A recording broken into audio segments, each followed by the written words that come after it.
Most people think retirement is about how much you add. More contributions, more hustle, more effort later. But the uncomfortable truth is this. Retirement is mostly decided by how early money is allowed to sit still, not how hard you push it. Shift 1. People overestimate how much they need. Ask someone how much they need to retire and you'll hear, a few million. 6 figures won't cut it.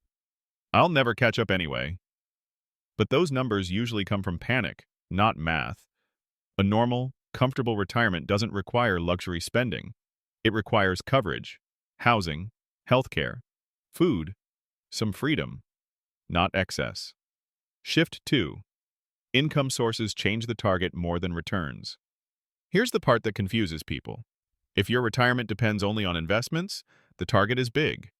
But most people won't rely on investments alone. There's Social Security, there's flexibility, there's reduced spending later in life. That doesn't make the plan risky. It makes it realistic.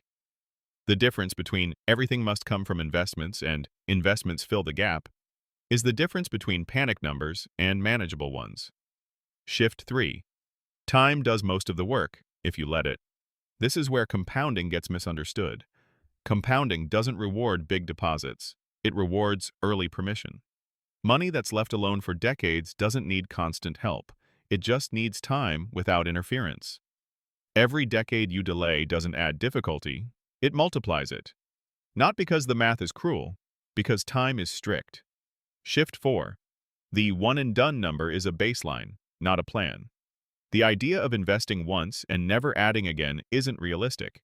That's not the point. The point is this. If you know the minimum amount that works without help, everything you add later stacks on top of that foundation. It turns pressure into margin. Instead of asking, will I ever have enough?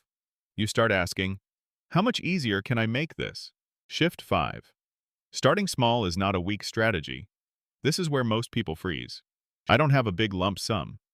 Almost nobody does. That doesn't disqualify you. It means your advantage isn't size. It's starting before certainty. Early money buys flexibility. Late money buys stress. That's the trade-off. Compounding isn't magic.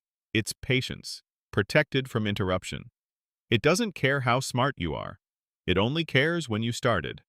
The earlier money is allowed to work quietly, the less pressure you carry later. So the real question isn't, how much will I have?